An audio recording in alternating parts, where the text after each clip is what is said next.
কথা আমরা বলে শুরু করেছিলাম আজকে এই মুহূর্তে দাঁড়িয়ে আমরা যখন কথা বলছি সেই জায়গা থেকেও বাংলাদেশে আগুন ঝরছে, বাংলাদেশে হিংসার আগুন নিভছে না। এবং এবার এই মুহূর্তে দাঁড়িয়ে যারা হিংসার আগুনে বিশেষত জ্বলছে তারা হলেন সেখানকার যারা সংখ্যালঘু হিন্দু, সে দেশের যারা সংখ্যালঘু হিন্দু, যাদের তারা অস্তিত্ব আজ বিপন্ন বলে যারা দাবি করছেন, সেই জায়গা থেকে আমরা দেখতে পাচ্ছি বিভিন্ন রাস্তায় বাংলাদেশের চট্টগ্রাম হোক, শাহবাগ মোড় হোক বা বরিশাল হোক, জায়গায় জায়গায় আমরা দেখতে পাচ্ছি হাজার হাজার বাংলাদেশের হিন্দু নাগরিকরা মিছিল করে সমাবেশ করছেন, বিক্ষোভ দেখাচ্ছেন। কারণ তারা বলছেন এবার তো দেওয়ালে পিঠ থেকে গিয়েছে, আর তো কোনোভাবে নিজেদেরকে বাঁচাতে হবে, নিজেদের প্রাণটুকু তো বাঁচাতে হবে। সব তো গেছে, ব্যবসা, নিজেদের বাড়িঘর, নিজেদের বিশ্বাস, নিজেদের ধর্ম বিশ্বাস, কোনো কিছুকেই তো আর ধরে রাখা যাচ্ছে না। সেই জায়গা থেকে একটা আশা বোধহয় ছিল সরকার পরিবর্তন হয়েছে তাহলে নাকি সব কিছু ঠিক হয়ে যাবে। সরকারের মাথায় যিনি এসেছেন তিনি খোদ প্যারিস থেকে উড়ে এসেছেন, মোহাম্মদ ইউনূস। তিনি বলেছেন যে সম্পূর্ণভাবে সবাই সুরক্ষিত থাকবেন, নতুন বাংলাদেশ করা হবে। কিন্তু কোথায় কি? এটা যদি নতুন বাংলাদেশ হয় তাহলে এই নতুন বাংলাদেশ দেখে নতুন করে ভয় পেতে হচ্ছে সেখানকার সংখ্যালঘুদের। সেই ছবিটাই আমরা দেখতে পাচ্ছি, যেখানে ভয় হচ্ছে, শঙ্কা হচ্ছে। সন্ত্রস্ত কারা?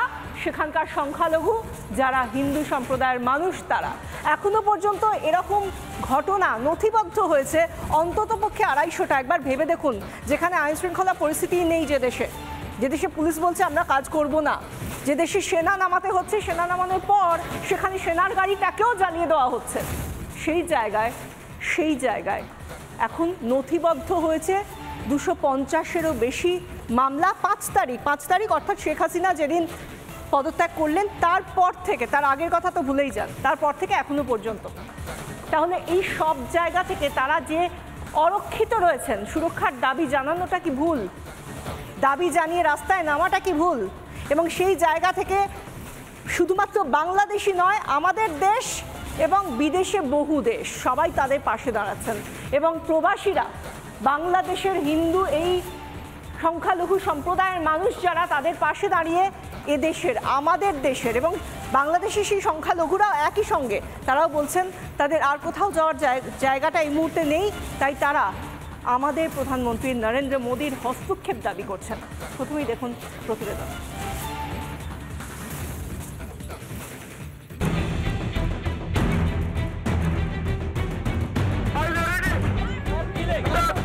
বাংলাদেশের ভার এখন অন্তর্বর্তী সরকারের কাঁধে, তবে ক্ষমতার বদল হলেও বদলায়নি হিংসার ছবি। বেলাগাম হিংসার শিকার সে দেশের সংখ্যালঘু ও হিন্দুরা। অসহায়দের ওপর চলছে অবর্ণনীয় অত্যাচার। প্রতিবাদে পদ্মাপাড়ের দেশের জায়গায় জায়গায় চলছে আন্দোলন, যার আঁচ পড়েছে বিশ্বের অন্যান্য প্রান্তেও। আমেরিকা থেকে ব্রিটেন, কানাডা থেকে ফিনল্যান্ড, সর্বত্র আন্দোলনের ঝড়। রাশিয়া ইউক্রেনের যুদ্ধ থামাতে প্রধানমন্ত্রী নরেন্দ্র মোদীর ওপর ভরসা রেখেছিলেন ইউক্রেন প্রেসিডেন্ট জেলেনস্কি। বাংলাদেশের উদ্ভূত পরিস্থিতিতে একই আস্থা শোনা গেল ওয়াশিংটনের প্রবাসীদের মুখেও। of Bharat, just like they were forced to intervene in the 1971 war to carve out Bangladesh, I urge the Modi ji government to intervene at this point to save the lives of minority and carve out a separate nation from within Bangladesh that will ensure Hindus and other minorities live in a peaceful manner without loss of any further geography. Thank you. হিন্দুদের ওপর অত্যাচার বন্ধে প্রতিবাদ রাজার দেশেও। লন্ডনের বিভিন্ন জায়গায় আন্দোলন।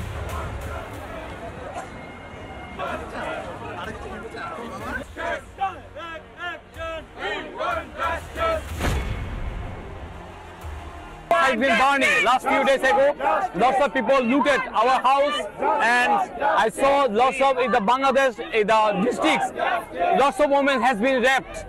You can't believe it. What they're doing. Lots of temple has been destroyed. We have only for 5% minority in Bangladesh. I hope the Bangladesh government has been take actions. একই চিত্র ফিনল্যান্ডেও।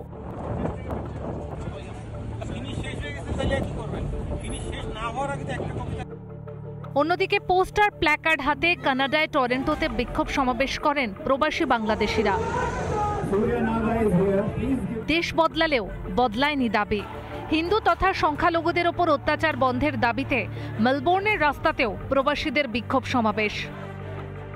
বাংলাদেশের সংখ্যালঘু হিন্দুদের ওপর হিংসায় লাগাম টানতে যে বেশ বেগ পেতে হবে তা হয়তো টের পেয়েছিলেন অন্তর্বর্তী সরকারের প্রধান মোহাম্মদ ইউনূসও। বিপদের আঁচ করেই হয়তো শপথের দিনই ইউনূস বলেছিলেন হিন্দুদের ওপর অত্যাচার বন্ধ না হলে পদত্যাগ করবেন। এখন দেখার হিন্দুদের ওপর অত্যাচার বন্ধে বাংলাদেশের অন্তর্বর্তী সরকার কী পদক্ষেপ করে। রিপাবলিক বাংলা।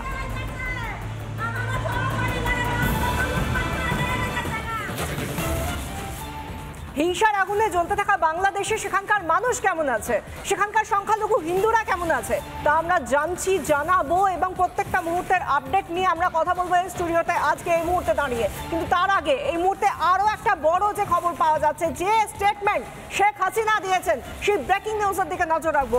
এই মুহূর্তের অন্যতম বড় খবর, যেখানে বাংলাদেশে বিদেশি হস্তক্ষেপের কথা নিয়ে মুখ খুললেন হাসিনা। শেখ হাসিনার নিশানায় আমেরিকা। আমি ক্ষমতায় থেকে যেতে পারতাম, সেন্ট মার্টিনস দ্বীপ ছেড়ে দিলে থেকে যেতে পারতাম ক্ষমতায়, বঙ্গোপসাগর ছেড়ে দিলে ক্ষমতায় থেকে যেতাম, এগুলো আমেরিকাকে দিয়ে দিলে থেকে যেতাম। আওয়ামী লীগের কর্মীদের উদ্দেশ্যে বার্তায় এই মন্তব্য শেখ হাসিনার। শনিবার নিজের দলকে এই বার্তা দিয়েছেন হাসিনা, এমনই খবর সূত্রে, যেখানে আমরা দেখছি বারবার আওয়ামী লীগের তরফ থেকেও দেশ জুড়ে, বাংলাদেশ জুড়ে বিভিন্ন জায়গায়, বিভিন্ন শহরে মিছিল হয়েছে। সেই জায়গা থেকে এবার হাসিনার এই পাল্টা যে স্টেটমেন্ট, যে মন্তব্য, তা অত্যন্ত গুরুত্বপূর্ণ দলীয় কর্মীদের জন্য। এই মন্তব্য, এই বিবৃতি, আমাদের সঙ্গে সরাসরি নিউজরুম থেকে রয়েছেন আমাদের প্রতিনিধি ঈশান দেব চট্টোপাধ্যায়। ঈশান, এই বিবৃতি শেখ হাসিনা যখন বলছেন আমেরিকার সঙ্গে যদি একসঙ্গে তাল মিলিয়ে চলতেন তাহলে তিনি ক্ষমতায় থেকে যেতেন, বিশাল বড় একটা স্টেটমেন্ট। একেবারেই তাই বিশাখা, অত্যন্ত তাৎপর্যপূর্ণ মন্তব্য। এই মন্তব্য শেখ হাসিনা আওয়ামী লীগের কর্মী সমর্থকদের উদ্দেশ্যে করেছেন বলে আমরা জানতে পারছি।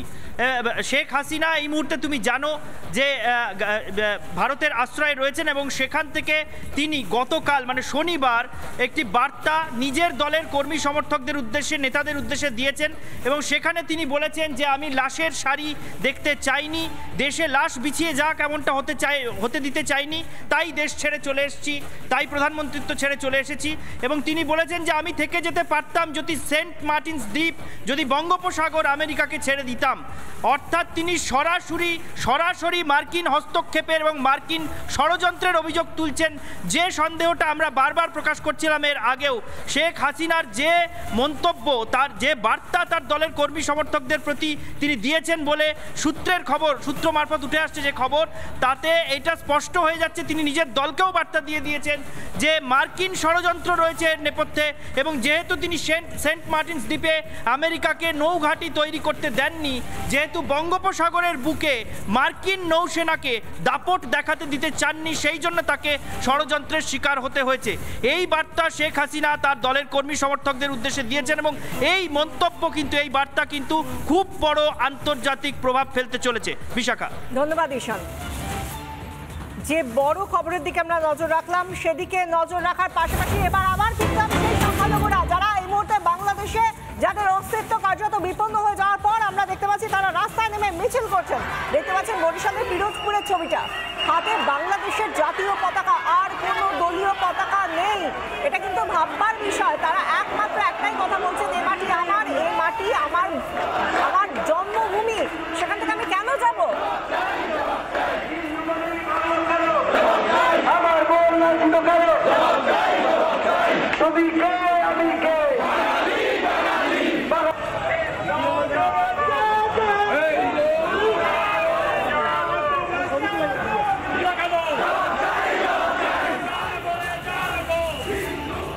এই যে আমরা দেখালাম ছবিটা পিরোজপুরের, এখান থেকে যে স্লোগানটা উঠেছে তার বেশ কিছু শব্দ রয়েছে, তার বেশ কিছু ভাষা রয়েছে, কিন্তু তার মধ্যে থেকে একটা শব্দবন্ধ সামনে রেখে আমরা ডিবেট শুরু করব আজকে, যেখানে তারা বলছেন আমরা কারা, আমরা বাঙালি বাঙালি বাঙালি।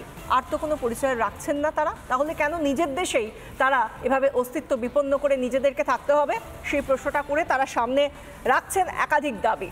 আর সেই নিয়েই আমরা আজকে আমাদের ডিবেট শুরু করব। আমাদের সঙ্গে যারা রয়েছেন এই মুহূর্তে, দেবাশিস চৌধুরী রাজনৈতিক বিশ্লেষক রয়েছেন আমাদের সঙ্গে, রয়েছেন সিপিআই নেতা রিতেশ বসাক এবং বাংলাদেশ হিন্দু জাগরণ মঞ্চের সমন্বয়ক জুয়েল আইচ আমাদের সঙ্গে রয়েছেন, এই মুহূর্তে অনলাইনে রয়েছেন, যেহেতু অনেকটা দূর থেকে রয়েছেন তিনি। প্রত্যেককে স্বাগত জানাবো এবং প্রথমেই আমরা জুয়েল বাবুর কাছে আসব, যেহেতু আপনি সেই মাটিতেই দাঁড়িয়ে রয়েছেন যেখানে সংখ্যালঘু হিন্দু সম্প্রদায়ের মানুষ এই মুহূর্তে বিক্ষোভ প্রদর্শন করছেন। এর আগে কিন্তু বিক্ষোভ প্রদর্শন করেননি। আমরা যে ছবিগুলো বারবার দেখেছি, তারা চিৎকার করেছেন, হাহাকার করেছেন, কেঁদেছেন, বলেছেন আমাদের ধর্মবিশ্বাস, আমাদের সম্পত্তি, আমাদের প্রাণ বিপন্ন হচ্ছে, বাঁচান। কিন্তু কেউ তাদের আরতি শুনতে পায়নি। এখন কি পরিস্থিতি জুয়েল বাবু? প্রথমে হিন্দু জাগরণ মঞ্চের পক্ষ থেকে আপনাদেরকে ধন্যবাদ জানাচ্ছি। আসলে আমাদের যে বার্তা, আমাদের যে আত্মনাদ, সেটা আজকে নতুন নয়। আমরা সেই স্বাধীনতার পর থেকেই যেই সরকার এসেছে, আমরা দাবার গুটি হিসেবে বারবার নির্যাতন নিপীড়নের শিকার হয়েছি। আমরা প্রত্যেক সরকারের আমলেই আমরা আমাদের বিভিন্ন দাবি দাবা নিয়ে রাজপথে নেমেছি, বিভিন্ন সময় আমরা আন্দোলন সংগ্রাম করেছি, কিন্তু এটি সত্যি যে আমরা তার কিছুই পাইনি। তারই ধারাবাহিকতা আপনারা দেখেছেন 5ই আগস্টের যে পর থেকে যে হামলা বা অগ্নিসংযোগ থেকে শুরু করেছে, বা বাংলাদেশের হিন্দুদের বর্তমান যে পরিস্থিতি, সেটা নিয়ে আসলে আমরা খুবই বিভিন্ন। তার মধ্যেও বাংলাদেশ হিন্দু জাগরণ মঞ্চ সারা বাংলাদেশে নেটওয়ার্কিং এর মাধ্যমে আমরা সমন্বয় কমিটি করে আমরা আমাদের প্রত্যেক পাড়ায় পাড়ায় আমরা আমাদের মন্দির পাহারা দিচ্ছি, আমরা আমাদের প্রতিষ্ঠান পাহারা দিচ্ছি, এবং আমাদের একটা মূল স্লোগান আমরা তৈরি করেছি। আজকে কি হচ্ছে আপনি বলুন তো, এই মুহূর্তে আজকের দিনে দাঁড়িয়ে এখন বাজে আমাদের এখানে 6টা 15, সন্ধ্যে 6টা 15, আপনাদের ওখানে সংখ্যালঘু হিন্দুদের এই মুহূর্তে কি পরিস্থিতি, তারা কেমন আছেন? আমি গোটা বাংলাদেশ সম্পর্কে, সেখানকার মানুষ সম্পর্কেও জানতে চাইবো, সংখ্যালঘুদের কথা আগে জানতে চাইছি, কারণ তাদের বারবার যে ছবি দেখতে পাচ্ছি, তারা সত্যিই খুব দুরবস্থায় রয়েছেন। আপনি বলুন, সেখানে মাটিতে দাঁড়িয়ে থেকে আপনি কি দেখতে পাচ্ছেন? আমি আপনাকে একটা কথা ক্লিয়ার করি, এদেশের মানুষ, এদেশের সংখ্যালঘু সম্প্রদায় ভালো নেই, ছিল না। তবে আমরা যেহেতু নতুন সরকার, তত্ত্বাবধায়ক সরকারের প্রধান, আমাদের মধ্যকালীন সরকারের প্রধান যিনি এসেছেন, আমাদের প্রধান উপদেষ্টা ডক্টর ইউনূস সাহেব, আপনারা জানেন উনি একজন নোবেল বিজয়ী, উনি সারা বিশ্বে ওনার পরিচিতি রয়েছে। যেহেতু এই আন্দোলনটা বৈষম্য বিরোধী আন্দোলন দিয়ে শুরু হয়েছে, আমরা মনে করছি যাতে আমাদের হিন্দু সম্প্রদায়ের উপরেও কোনো বৈষম্য না থাকে, আমরা সেজন্য আমরা ওনার দ্বারস্থ হব। আমাদের যে দাবি দাবাগুলো বিগত সরকারের আমলে আমরা যেগুলো করেছি, আপনারা চালিয়ে যাবেন আন্দোলন, অবশ্যই চালিয়ে যেতে হবে, না হলে বোধহয় আর সত্যি কোনো উপায় দেখা যাচ্ছে না। আমাদের দাবি ক্লিয়ার। আপনারা দেখেছেন গতকালকে আমাদের চট্টগ্রামে যে প্রোগ্রাম, প্রায় 2 লক্ষ মানুষ আমাদের জমায়েত হয়েছে। আমাদের দাবি যদি মানা না হয়, আমরা বৃহৎ আন্দোলন করে প্রত্যেক জেলায় জেলায় আমাদের যে আন্দোলন, সেই আন্দোলন আমরা চলমান রাখবো। আমাদের হিন্দু জাগরণ মঞ্চের ব্যানারে, একটা ব্যানারে দলমল নির্বিশেষে আমাদের অনেক মুসলিম ভাইরা পর্যন্ত আজকে আমাদের সাথে আছে। একদম, এটা একটা অন্যতম বড় পয়েন্ট। মানবিকতার খাতিরে সেখানে ধর্মের পোশাক পরা যায় না। অনেক অনেক অনেক আপনি আমাদের সঙ্গে থাকুন, আমি একবার দেবাশিস চৌধুরীর কাছে আসবো। দেবাশিস বাবু, আপনি এই যখন আমরা পিরোজপুরের ছবিটা দেখাচ্ছিলাম, তখন আপনি বলছিলেন যে কেনই বা তারা ছেড়ে যাবেন, বাংলাদেশের নিজের লোক, বাংলাদেশের নাগরিক, তারা সংখ্যালঘু বলে সেই দেশটা তাদের থাকবে না। এটা কি সত্যি মেনে নেওয়া যায়? আমরা তো দেখতে পাচ্ছি একদিকে মোহাম্মদ ইউনূস এসে বলছেন যে সংখ্যালঘুদেরকে সুরক্ষা দেওয়া হবে, কিন্তু আদতে বাস্তব তো অন্য কথা বলছে। কেন এরকম হবে? তাহলে কোথায় নতুন বাংলাদেশ, কোথায় স্বাধীনতা? দেখুন, জুয়েল ভাইকে আমাদের পক্ষ থেকে অনেক অভিনন্দন এবং গৈরিক অভিনন্দন। আমরা চাই আপনারা সাহসের সঙ্গে লড়াই করুক। আর আমরা পশ্চিমবঙ্গ থেকে, আমরা হিন্দুরা, বাঙালিরা এবং ভারত সরকার, ভারতের পক্ষ থেকে যতটা সহযোগিতা যা করার আমরা অবশ্যই করব। আমরা এই পশ্চিমবাংলা থেকে আপনাদের সঙ্গে আছি, সমস্ত পৃথিবীর সব হিন্দু ভাই বোনেরা, ভগিনী ভাইরা আপনাদের সঙ্গে আছে।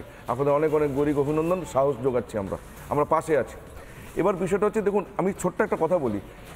বাংলাদেশের হিন্দুরা 22-23% ছিল 47 সালে, 71 সাল পর থেকে আবার কমতে কমতে এখন 8% এসে দাঁড়িয়েছে। তো বাংলাদেশের হিন্দুদের উপরে যেটা জুয়েল ভাই বললো, যে একটা নিপীড়ন, একটা অত্যাচার চিরনিরন্তর একটা চিরন্তর বিষয় হয়ে গেছে, মানে কন্টিনিউয়াস প্রসেস। সেখানে সেই জন্য আমার বক্তব্য একটা নিরপেক্ষ হিসেবে, ছাত্র হিসেবে রাজনীতির, যে বাংলাদেশের হিন্দুরা তারা যেন কোনো আইডিওলজি, কোনো পলিটিক্যাল স্ট্র্যাটেজি, কোনো আন্তর্জাতিক কূটনীতির, কোনো একটা ইন্টারন্যাশনাল রিলেশনস, এই রাজনীতির যেন তারা হস্টেজ না থাকে। বাংলাদেশের হিন্দুরা যেন তারা যেরকম একটা হোস্টেজ হয়ে গেছে, হাসিনা এবং খালেদা জিয়ার রাজনীতির তার মাঝখানে তারা বলি হয়ে যাচ্ছে, ভারত বাংলাদেশের আন্তর্জাতিক সম্পর্কের মধ্যে বলি হয়ে যাচ্ছে। এই যে বাংলাদেশের হিন্দুরা যে বারবার হোস্টেজ হয়ে যাচ্ছে, এবং ৭১-এ যা হয়েছিল ২৪-এ এসে তার কোনো রকম পরিবর্তন হচ্ছে না, একই রকম হয়ে যাচ্ছে। বাংলাদেশের হিন্দুদের তাদের স্বায়ত্ত, তাদের সার্বভৌমতা, তাদের স্বাধীনতা মানুষ হিসেবে হিউম্যানিটেরিয়ান ক্রাইসিস আর কি হিউম্যান রাইটস, একটা ব্যক্তির যে হিউম্যান রাইটস আছে গোটা পৃথিবীতে বাংলাদেশের হিন্দুর প্রত্যেকজনের সেই মানবাধিকার আছে, তো থাকছে না। কারণ আমরা পিরোজপুরের ছবি দেখিয়েছি দেবাশিস বাবু, তার পাশাপাশি আরেকটা ছবি দেখুন আপনার সঙ্গে আমি আমাদের দর্শকদেরও দেখাবো, চট্টগ্রামের ছবিটা দেখুন। এই যে ছবিগুলো সেগুলো বিক্ষোভের ছবি শাহবাগ চট্টগ্রামে। বাংলাদেশের দিকে দিকে সনাতনী গর্জন, বাংলাদেশে হিন্দু জাগরণ, ধর্মনিরপেক্ষ রাষ্ট্রের দাবিতে হিন্দুদের মিছিল, এটা একটা বড় পয়েন্ট। তারা কিন্তু বলছেন না হিন্দু রাষ্ট্র দিন, তারা বলছেন ধর্ম নিরপেক্ষ রাষ্ট্রের দাবি করছেন তারা। এই দাবিতে পথে নেমেছেন সে দেশের হিন্দুরা। সম অধিকারের দাবিতে মিছিল আন্দরকিল্লা চত্বরে। এই একটা ছবিতেই সব বোঝা যায় না, এই একটার পর একটা ছবি একই ধরনের ছবি। এবার দেখুন কুড়িগ্রামের ছবিটা, কুড়িগ্রাম ও নীলফামারীতে সমাবেশ, মানুষের সমাবেশ, হাজার হাজার হিন্দুদের সমাবেশ। তারা স্লোগানিং করছেন, তারা হাততালি দিয়ে নিজেদের দাবি জানাচ্ছেন। একটাই দাবি, তাদের ওপর যে অত্যাচার হয়েছে সেই অত্যাচারের শাস্তি তারা চান। তার পরেও তারা যেটা চাইছেন নিজেদের মাটিতে যেন নিজেরা সুরক্ষা পান। আর এই একটা ছবি দেখালাম কুড়িগ্রাম, সেখানকার ছবি দেখালাম, তার পাশাপাশি শাহবাগ চত্বর, বাংলাদেশে হিন্দুদের উপর হামলার প্রতিবাদে বিক্ষোভ। ঢাকার শাহবাগ মোড় অবরোধ করে বিক্ষোভ, কয়েক হাজার বাংলাদেশি নাগরিক তারা বিক্ষোভে সামিল হয়েছেন। একটার পর একটা ছবি দেখাচ্ছি আমরা, যে ছবিগুলো দিয়ে বোঝা যাচ্ছে যে কেন আজ সবকিছু ফেলে দিয়ে অশান্ত বাংলাদেশের অশান্ত রাস্তায় তারা কিভাবে নেমে এসেছেন।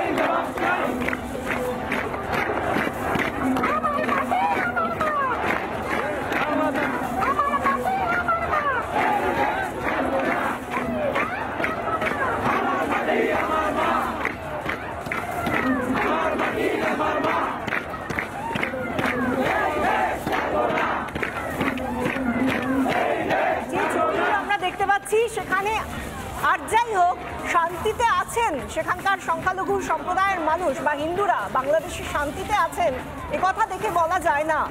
কারণ হাজারে হাজারে মানুষ, তারা প্রচুর মানুষের প্রাণ চলে গিয়েছে, তাদেরকে খুন করা হয়েছে, কেউ আহত, ভীষণভাবে গুরুতর আহত, তাদের ব্যবসার যে দোকান সে ভেঙে দেওয়া হয়েছে, তাদের আরাধ্য দেবতার মূর্তি ভেঙে দেওয়া হয়েছে, মন্দির ভেঙে দেওয়া হয়েছে, এরকম বারবার হচ্ছে।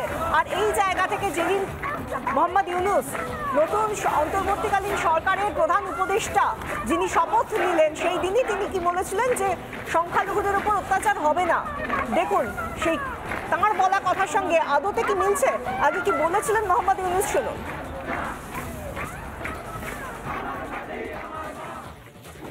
এখানে আইন শৃঙ্খলার ব্যাঘাত হচ্ছে, মানুষকে আক্রমণ করছে, ঘরবাড়ি জ্বালিয়ে দিচ্ছে, সম্পদ জ্বালিয়ে নষ্ট করছে, চুরি করছে, দিয়ে যাচ্ছে, অফিস আদালতে আক্রমণ করছে, সংখ্যালঘুদের উপর আক্রমণ করছে, হিন্দু, বৌদ্ধ, খ্রিস্টান, আহমদিয়া সবার উপর আক্রমণ করছে। এগুলো হলো ষড়যন্ত্রের অংশ, এগুলো আমাদের বিষয় না, আমাদের কাজ হলো এটাকে রক্ষা করা। আমরা শুনলাম মোহাম্মদ ইউনূসের বক্তব্য, তিনি বলছেন যদি এরকম ভাবে চলতে থাকে তাহলে তিনি নাকি পদত্যাগ করবেন। আমরা জানি না তিনি আদতে কি দেখতে পাচ্ছেন বাংলাদেশ জুড়ে কি চলছে, সেখানকার মানুষের হাহাকার কি শুনতে পাচ্ছেন, আর যদি শুনতে পান তাহলে এতদিন পর্যন্ত কোন পদক্ষেপটা করেছেন তিনি। আমরা একবার সিপিআই নেতা রিতেশ বসাকের সঙ্গে কথা বলবো। রিতেশ বাবু, আমরা দেখেছি যে কোনো জায়গায় নিপীড়িত সংখ্যালঘু মানুষের ওপর যখন নিপীড়ন হয় তখন বামেরা গর্জে ওঠে বলেই অন্তত থিওরিটিক্যালি জানি, কিন্তু এই বাংলাদেশে যখন সংখ্যালঘুদের ওপর অত্যাচার হচ্ছে দিনের পর দিন, আপনারা কেন পথে নামেন না? না, আমরা পথে নামি না, এই কথাটা খুবই খারাপ। মানে আমি এটা তো বিশ্বাস করি না। বাংলাদেশের কমিউনিস্ট পার্টি বাংলাদেশের শান্তি শৃঙ্খলার জন্য পথে নেমেছে। দরকার হলে আপনি বললে আমি আপনাকে ভিডিওটা পাঠিয়ে দিতে পারি। মূল বিষয়টা সেটা হচ্ছে যে বাংলাদেশের সংখ্যালঘুদের ওপরে অত্যাচার হচ্ছে, সেটা নিয়ে যতটা এখানকার মানুষজন উদ্বিগ্ন, কিন্তু এখানকার মানুষ ততটাই উদ্বিগ্ন যখন বলা হয় যে নো মোর সংখ্যালঘু মোর্চা। অর্থাৎ তোমার দেশের সংখ্যালঘুর ক্ষেত্রে তোমার কোনো দায়বদ্ধতা নেই, আর প্রতিবেশী রাষ্ট্রের সংখ্যালঘুর ক্ষেত্রে দায়বদ্ধতা অনেক বেশি বেড়ে যাচ্ছে। এই জায়গাটা আমি একটু বলে নিই। এইবার আমি একটু আমি একটু বলে নিই, আমি যুক্তিটা ভুলে যাব, সেই জন্য বলছি প্লিজ একটু হোল্ড করুন।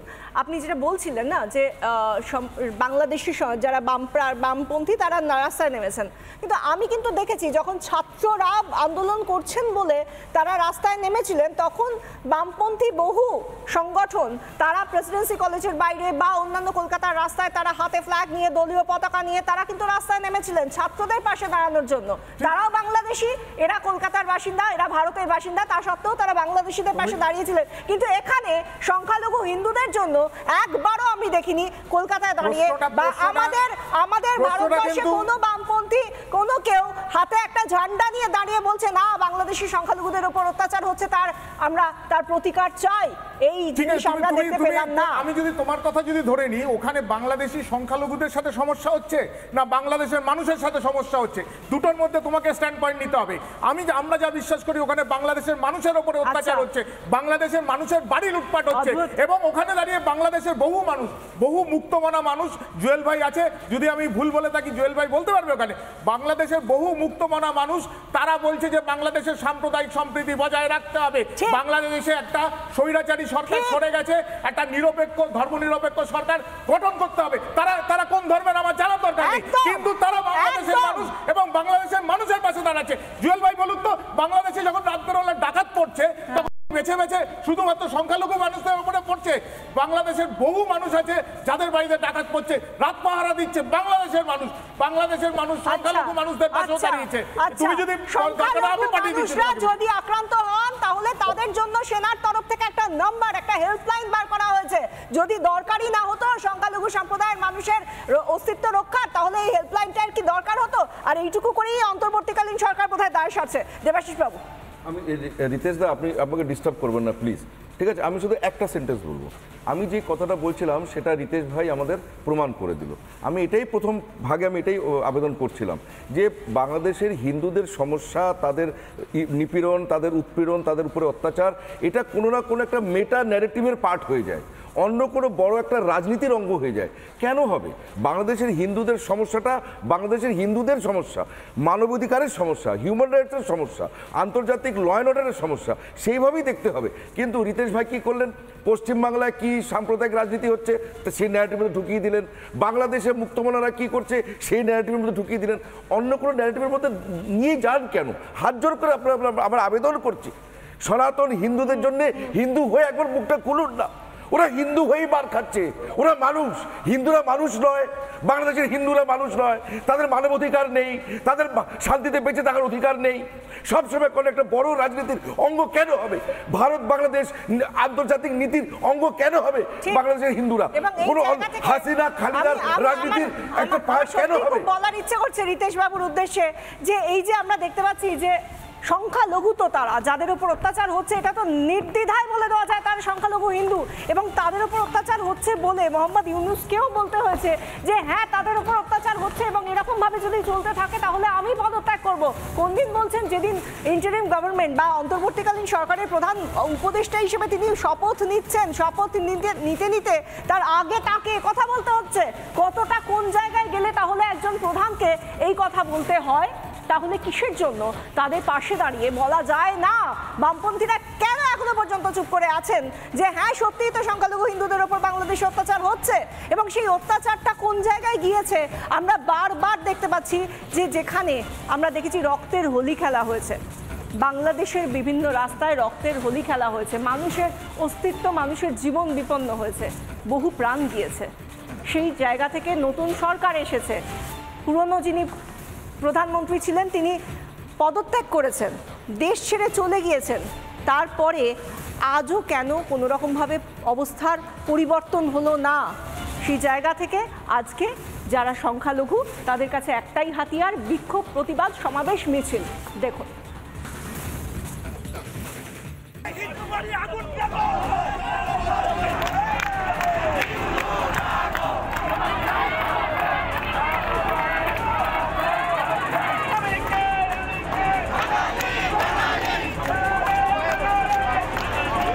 ওপার বাংলায় থামছে না হিংসা, বেছে বেছে টার্গেট করা হচ্ছে বাংলাদেশের হিন্দুদের।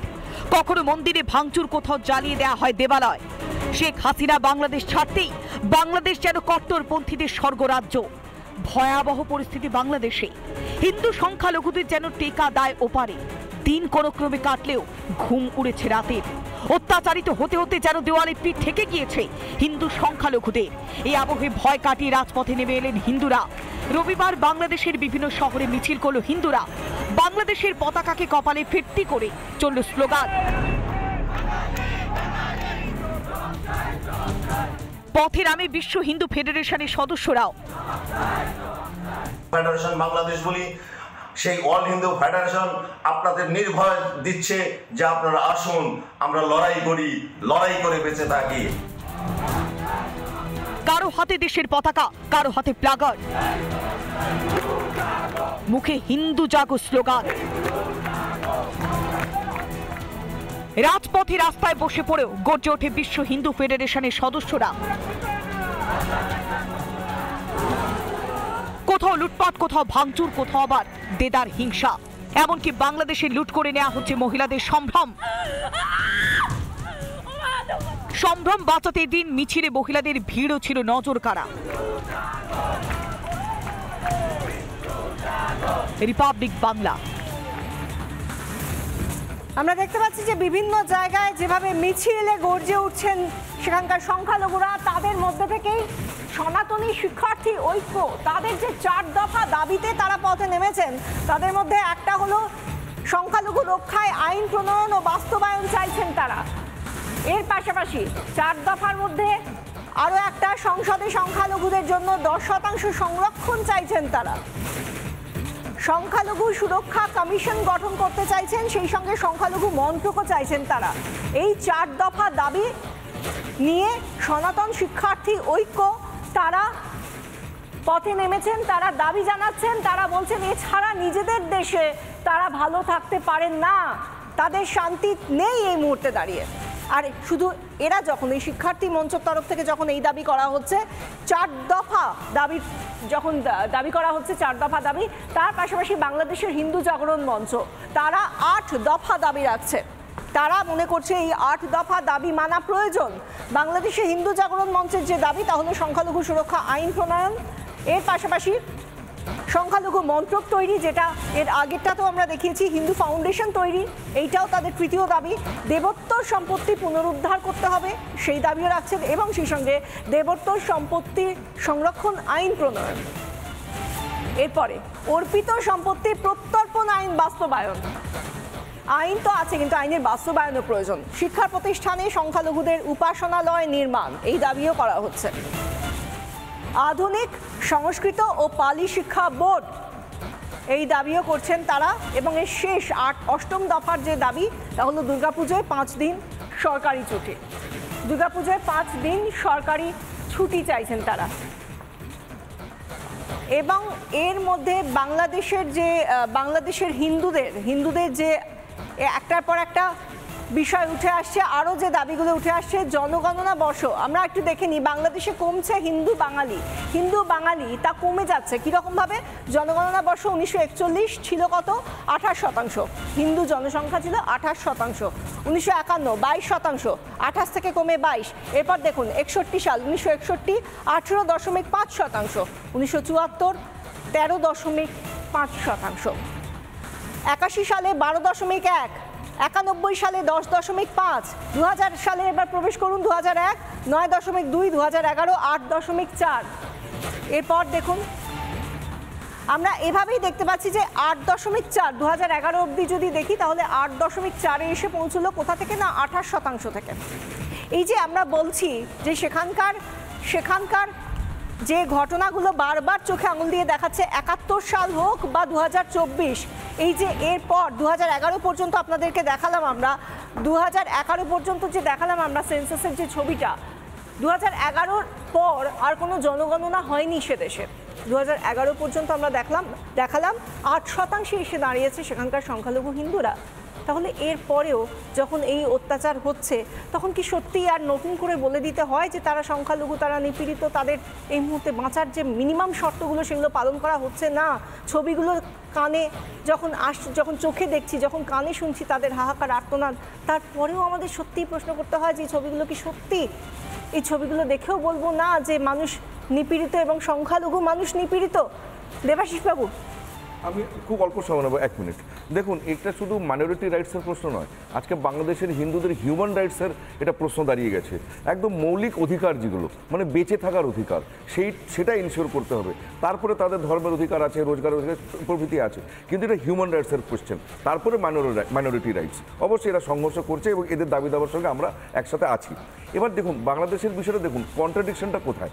বাংলাদেশের মেন জন্মটা হয়েছে ভাষা আন্দোলন থেকে। ভাষা, তার মানে একটা থিওরি আছে ভাষার, তারপরে সেই দেশটা মুসলমান অধ্যুষিত, তার মানে একটা জামাত জিহাদ আছে, এটাকে অস্বীকার করবে না। তার মানে আরেকটা ফোর্স আছে, সেটা হচ্ছে রিলিজিয়াস ফোর্স, একটা ধর্মীয় একটা শক্তি আছে ওখানে। এবং তৃতীয় যে শক্তিটা আছে বাংলাদেশে, সেটা হচ্ছে শেখ মুজিবর এবং তার পরিবার। শেখ মুজিবরের একটা কাল্ট ফলোয়িং আছে, অর্থাৎ মুজিবরের একটা রাজনীতির ধারা আছে। এক রাজনীতির ধারা হচ্ছে ধর্মীয় রাজনীতি, যেটা ওখানকার জামাত আর জিহাদিরা করে, বিএনপি তার মধ্যে অংশগ্রহণ করে। এবং আরেকটা তৃতীয় যে ফোর্স আছে, সেটা হচ্ছে জাতীয়তাবাদী, ওদের ভাষা আন্দোলনের বেঙ্গলি ল্যাঙ্গুয়েজের একটা, যেটা ইতিহাসদা বলছিল মুক্তমনা, যেটা বাংলা ভাষার সভ্যতা সংস্কৃতির রাজনীতি। এবার এই যে তিনটি ধারা আছে ওদের পলিটিক্যাল ফিলোসফির বাংলাদেশের, একটা কালচারাল ন্যাশনালিজম বাংলা ভাষা ভিত্তিক, একটা রিলিজিয়াস ন্যাশনালিজম জামাত জিহাদ ইসলামিক র্যাডিক্যালিজম ইসলাম ভিত্তিক, আর একটা মুজিবরের লেগেসি মুজিবর কাল্ট ফলোয়িং একটা রাজনীতি। এই তিনটে রাজনীতির মধ্যে বাংলাদেশের হিন্দুরা কেন বলির পাঠা হচ্ছে, কেন বারবার তারা আক্রান্ত হয়? যেই ধারারই রাজনীতি হোক না কেন, জামাতি রাজনীতি হলেও হিন্দুরাই আক্রান্ত, মুজিবরের রাজনীতি হলেও হিন্দুরাই আক্রান্ত। ওখানে যদি জাতীয়তাবাদী, যদি বাংলা ল্যাঙ্গুয়েজের রাজনীতিও যদি হয়, তাও বাঙালিরা, তাও হিন্দুরা আক্রান্ত কেন? বাংলা ভাষা পরিবর্তিত হয়, কবিগুরুকে অসম্মান জানানো হয়। যেই দেশ ভাষার উপরে তৈরি হয়েছে, সেই দেশ কি করে কবিগুরু স্ট্যাচুগুলোকে ভাঙতে পারে? কি করে সে রামধনুকে রংধনু করতে পারে? কি করে সে বাংলা শব্দগুলোকে আরবি ফার্সি করতে পারে? চুপ করে থাকতে পারেন না, কোনো শুভবুদ্ধি সম্পন্ন মানুষ চুপ করে থাকতে পারেন না। রিতেশ বাবুর কাছে একটা বিষয় জিজ্ঞাসা করবো এবং তারপর জুয়েলের কাছে যাব। রিতেশ বাবু, আপনার কাছ থেকে একটা বিষয় জানবো, যেখানে 4 দফা দাবি করা হচ্ছে, আপনি দেখলেন, আমি দেখালাম প্লাজমায় সেই দাবিগুলো, সেগুলো সেখানকার সংখ্যালঘু মানুষ, আপনি ভুলে যান কোন ধর্মাবলম্বী, বাংলাদেশের সংখ্যালঘু মানুষ দাবি করছেন। এই দাবিগুলো কি বৈধ? আপনার কি মনে হয় যে এই দাবিগুলোর যৌক্তিকতা আছে নাকি নেই? না, সেটা তো একদমই বৈধ। কেননা ওই অঞ্চল, দেখো, প্রতিবেশী রাষ্ট্রের যে রাষ্ট্র ব্যবস্থা কিভাবে চলবে আমি এখান থেকে ডাইরেক্টিভ করতে পারি না, ন্যারেটিভও দিতে পারি না, এটা হচ্ছে অসাংবিধানিক। ওই অঞ্চলের আমরা মনে করি যে সংখ্যালঘু মানুষদের একটা অধিকার থাকা উচিত। এখানে যেরকম মাদ্রাসা কমিশন আমরা রাজ্যের বুকে করেছিলাম, মাদ্রাসা কমিশন মানে শুধু ওই আরবি ফার্সি পড়া নয়, তার সাথে ইতিহাস, ভূগোল, কম্পিউটার সায়েন্স সবটাই পড়ার কথা। এই রকম মাদ্রাসা কমিশন যদি, এরকম যদি সংখ্যালঘু কমিশন যদি বাংলাদেশে হয়, এটা সবচেয়ে বেশি ওয়েলকাম। বাংলাদেশের সংখ্যালঘু মানে শুধুমাত্র একটা নির্দিষ্ট, যেটা দেবাশিসদা বলছে যে হিন্দু হিন্দু, ব্যাপারটা কিন্তু না। সংখ্যালঘু মানে কিন্তু ওখানে অনেক ধর্ম, ওখানে গির্জাও আছে, আমি যদি ভুল না বলি ওখানে গির্জাও আছে, তাহলে তারাও তো সংখ্যালঘুর একটা পার্ট। কিন্তু যে ছবিগুলো সামনে আসছে, হিন্দু সংখ্যালঘুদের উপরই কিন্তু সবথেকে বেশি আক্রমণ নেমে আসছে। আমি ইন্টারভিউ করি না, আপনি ইন্টারভিউ করেন, আমি একটু ভুল হলে ঠিক করে দেবেন, আমি জানি। আমি একটা জিনিস বলি, 80-র দশকে চাকমারা যখন ভারতে আশ্রয় নিয়েছিল, 80-র দশকে চাকমারা, তো ওরা তো বৌদ্ধ ছিল, তো চাকমাদেরই বা কেন সরালো ওখান থেকে? চাকমারেরই বা কেন সরে যাচ্ছে ওখান থেকে? হিন্দুদের সঙ্গে কেন?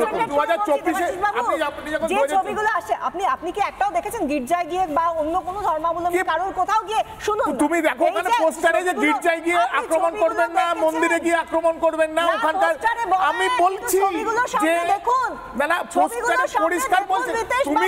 আমি তোমাকে আরো ছবি পাঠিয়ে দেবো, আমি বলো বাড়িতে গিয়ে কোটি কোটি ছবি তোমাকে পাঠিয়ে দেবো।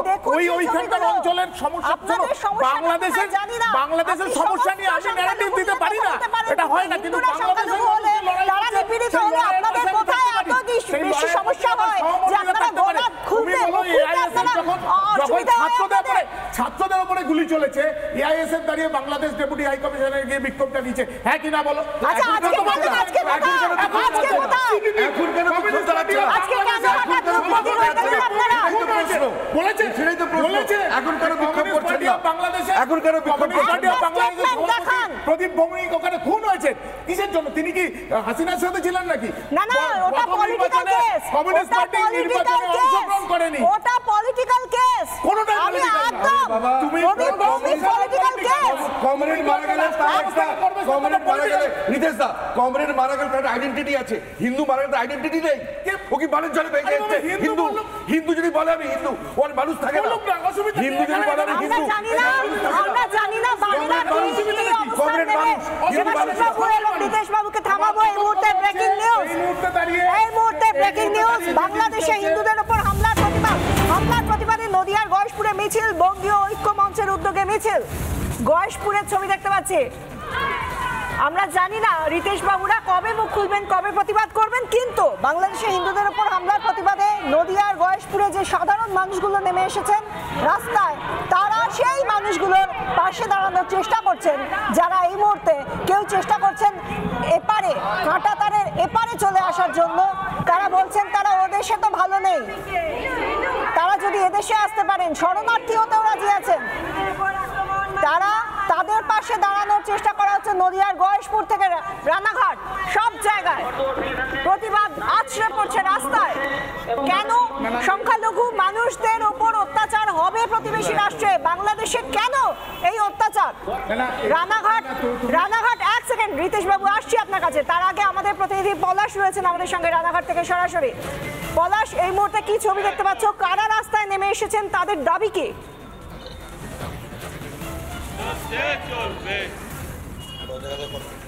একদমই সাধারণ মানুষ কিন্তু তারা রাজপথে আজকে তারা প্রতিবাদে বিক্ষোভ দেখাচ্ছেন বিভিন্ন জায়গায়, শুধু রানাঘাট নয়, কল্যাণী, হরিণঘাটা, বিভিন্ন জায়গায়। আমার পাশে রয়েছে রানাঘাট উত্তর পূর্বের বিধায়ক অসীম বাবু, তার সঙ্গে আমি একবার সরাসরি জানবো মূলত আজকের বিক্ষোভটা কেন বা কি। মূলত গত প্রায় এক সপ্তাহ ধরে বাংলাদেশ পার্শ্ববর্তী রাজ্য বাংলাদেশে গত 5ই আগস্ট থেকে একভাবে হিন্দু সনাতনীদের উপর বাংলাদেশের শেখ হাসিনার পদত্যাগের পরেই জামাত এবং আইএসআইয়ের মদতপুষ্ট উগ্রপন্থীরা একের পর এক হিন্দু বাড়ি জ্বালিয়ে দেওয়া হচ্ছে, হিন্দু মা বোনদের ইজ্জত হরণ করা হচ্ছে, সেখানে কোনো সনাতনীকে বাদ দেওয়া হচ্ছে না। হিন্দুদের দেবত্বর সমস্ত সম্পত্তি তারা দখল করেছে। আজ গোপাল বাংলার সংখ্যালঘু হিন্দু সনাতনীরা আজকে তারা নিরুপায়, যার কারণে আজকে পশ্চিমবঙ্গের সমস্ত জায়গায় এবং রানাঘাট উত্তর পূর্ব বিধানসভার সমস্ত হিন্দু সনাতনীর ঐক্য মঞ্চের পক্ষ থেকে আজকে তারা ব্যাপকভাবে বাংলাদেশের এই নক্কারজনক ঘটনার প্রতিবাদে আজকে ধিক্কার মিছিল তারা শুরু করেছে। হিন্দু ঐক্য জিন্দাবাদের পক্ষ থেকে আমিও সেই সমাবেশে সামিল হয়েছি, কারণ আমিও একজন সনাতনী। উপর বাংলার সংখ্যালঘুদের অত্যাচার আজকে চোখ দিয়ে দেখিয়ে দিয়েছে, আঙুল দিয়ে দেখিয়ে দিয়েছে সেখানকার হিন্দুরা কিভাবে অত্যাচারিত, নিপীড়িত। সেখানকার মায়েরা এবং বোনেরা রাতের অন্ধকারে প্রকাশ্য দিবালোকে আজকে তাদেরকে ইজ্জত হরণ করা হচ্ছে। এরই প্রতিবাদে আমিও সকল সনাতন হিন্দু ভাইদের বলি, বাংলাদেশের আজকে জামাতি মুসলিমরা যেভাবে হিন্দুদের উপর অত্যাচার করছে, হিন্দু যারা আছে তাদের উপর যেভাবে অত্যাচার করে ঘর বাড়ি জ্বালিয়ে দেওয়া হচ্ছে, সমস্ত হিন্দু ঐক্যবদ্ধভাবে এর প্রতিবাদ করা দরকার। তাই আজকে আমি এই হিন্দু ঐক্য মঞ্চের আজকের এই মিছিলে আমি আজকে উপস্থিত হয়েছি এবং ধিক্কার জানাচ্ছি। তুমি দেখতেই পাচ্ছ পেছনে কিন্তু কাতারে কাতারে মানুষ যারা কিন্তু আজকে এই বিক্ষোভ মিছিলে হাজির হয়েছে। আমি একবার তাদের কোনো আলাদা করে হয়তো কোনো ইন্টারেস্ট নেই বাংলাদেশের মানুষের সঙ্গে কি হচ্ছে। সত্যি কথা বলতে এই বাংলায় কি যায় আসে, কিন্তু সত্যি যায় আসে, কারণ মানবতার স্বার্থে যায় আসে। ধন্যবাদ পলাশ। একদিকে আমরা নদিয়ার গয়েশপুর এবং রানাঘাটের ছবিটা দেখালাম, আর এর পাশাপাশি বাংলাদেশের সংখ্যালঘুদের উপর অত্যাচারের প্রতিবাদে দিকে দিকে মিছিল, বিক্ষোভের ছবি দেখা যাচ্ছে। উত্তর 24 পরগনার গোবরডাঙ্গাতেও প্রতিবাদ মিছিল, মতুয়াদের প্রতিবাদ মিছিল। বাংলাদেশের সংখ্যালঘু হিন্দুদের উপর হামলা, সেই হামলার প্রতিবাদে উত্তর 24 পরগনার গোবরডাঙ্গায় প্রতিবাদ মিছিল মতুয়াদের।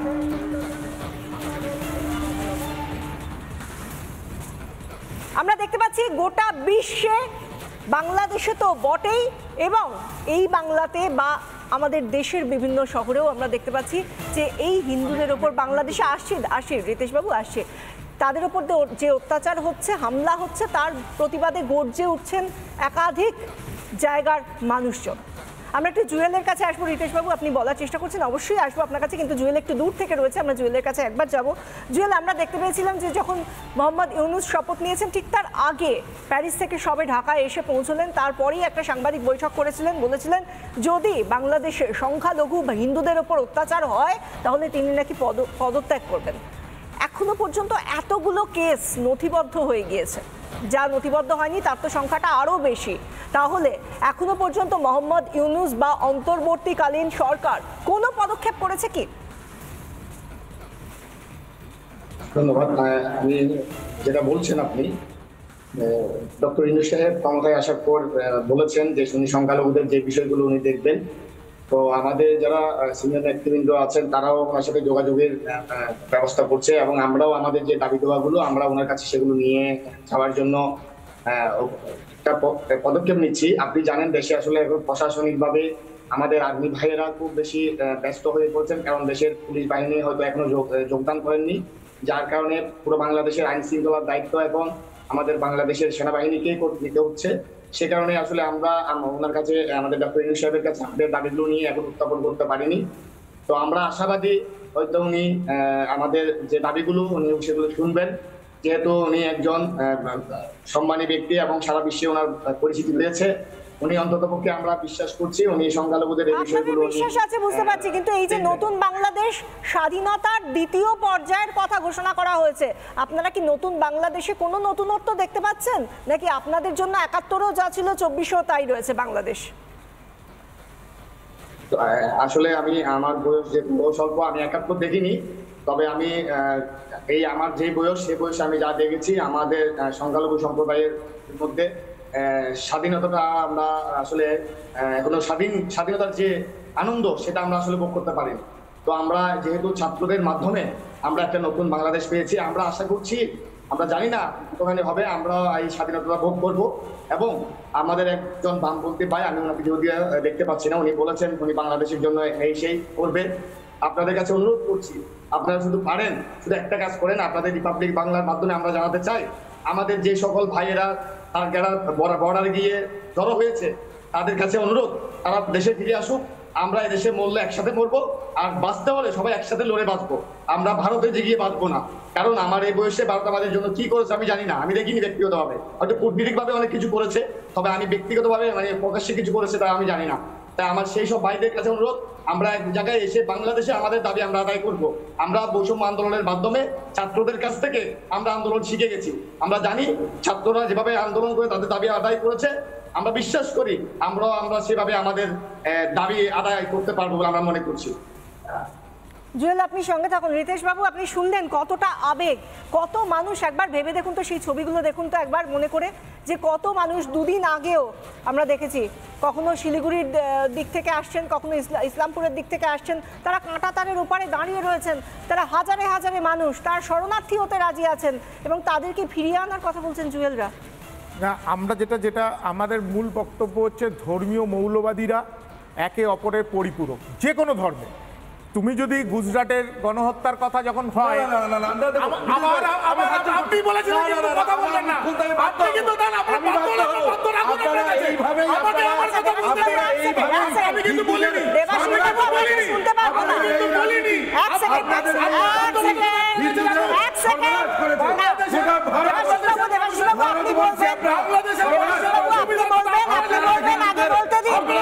হিন্দুদের কথা শুধু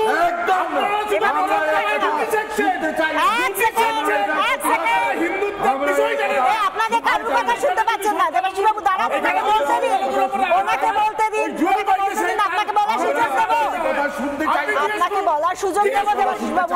না না, এক সেকেন্ড। সংখ্যালঘুদের উপরে অত্যাচার হয়, জুয়েল ভাইদের সেই সংখ্যালঘুর অত্যাচারে খেসারত দিতে হয়। আমি দায়িত্ব নিয়ে বলছি, যদি বলুন আপনারা